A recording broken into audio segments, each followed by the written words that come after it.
مجموعة كبيرة من مجموعة واسعة من الأخوان والهواة والمربين من مختلف دول مجلس التعاون. عدد المعروض من الطيور 1881 طير مشكل ومنوع من أنواع الحمام الزينة، الدواجن، الببغاوات، العصافير، وكذلك كان في تواجد للصقور، وكذلك هناك لا أنسى الفعالية مرافقة وكان لها حضور جميل ورائع لفريق أنياب مسقط.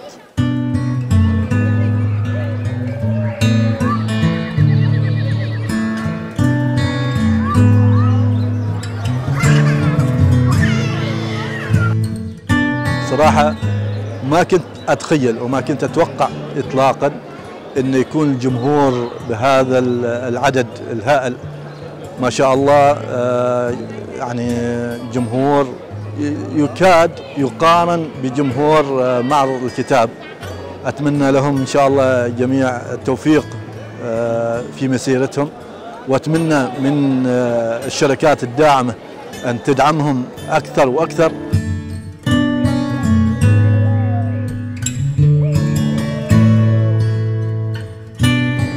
Last time when I visited the show, the quality was good, but now, 2.5 years later, it's much more better.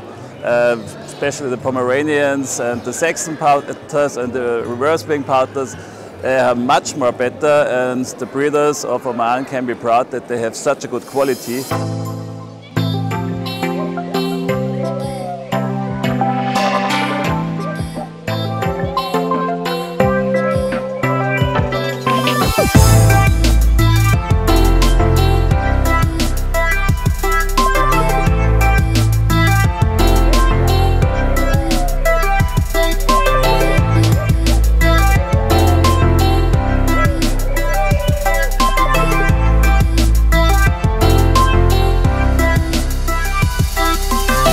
الحمد لله اليوم بدينا معرض الثامن للطيور الجمعية تحت إشراف الجمعية العمانية لهواة الطيور، اللي كانت فيه مشاركة كبيرة من مجموعة من الطيور، وكان مشاركة من الكلاب وعصافير والبغبغاوات والطيور المغردة، وكان نجاح كبير وجمهور شامل وكبير.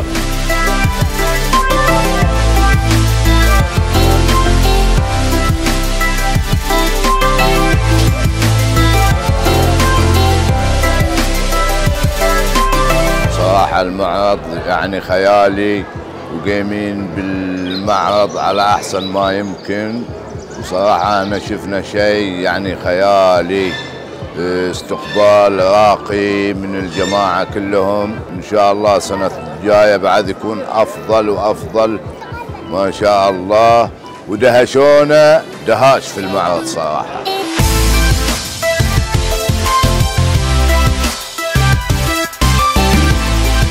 أحب أني أبارك للأخوان في دولة عمان على نجاح معرضهم، وأحب أشكرهم على التنظيم وعلى حفاوة الاستقبال وعلى كرم الضيافة. شكرا على جهودكم، وشكرا على تواصلكم، وشكرا على إنجازكم، ولا هي غريبة عليكم، وإن شاء الله نلتقي في المحافل الأخرى إن شاء الله.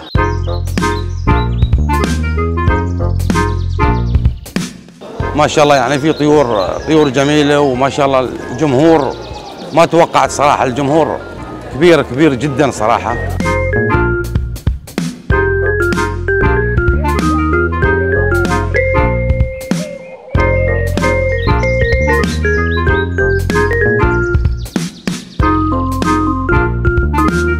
This is the first time we come to know that there's such an initiative has been taken by Oman Association, Pet Association. We came here and we were very happy to see all these types of birds, and we interacted with all the pet lovers. أنا جيت هنا المعرض وصراحة عجبني جدا، وفي تنظيم ممتاز وتنسيق وتصنيف لجميع أنواع الطيور. صراحة ما شاء الله يعني في شغل كثير من القائمين على المكان، وأول مرة صراحة أعرف هذه الأنواع الكثيرة من الطيور، واستمتعت كثير في وجودي هنا.